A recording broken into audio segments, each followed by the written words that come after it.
ഇപ്പുറത്തിട്ടുണ്ടാവും. ചെറിയൊരു ഇത് കണ്ടിട്ടുണ്ട്, പക്ഷെ അതിനകത്ത് മീനെ കാണുന്നുണ്ട്. ഒരു ഷാളും കിട്ടിയിട്ടുണ്ട്. ചെറിയൊരു വള്ളം, അതിനകത്ത് മീനെ കണ്ടിട്ടുണ്ട്, ഷാളും കിട്ടിയിട്ടുണ്ട്. അപ്പൊ എന്തായാലും ഒന്ന് ഇനി ഇതിങ്ങനെ വീശുന്ന ആ പാട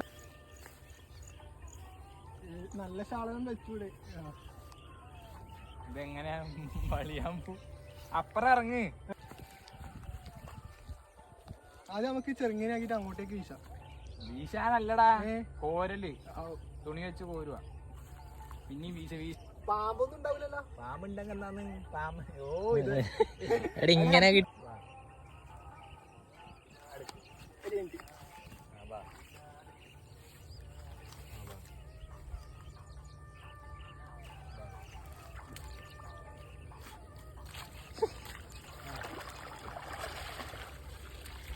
കൊടുത്തു മീൻ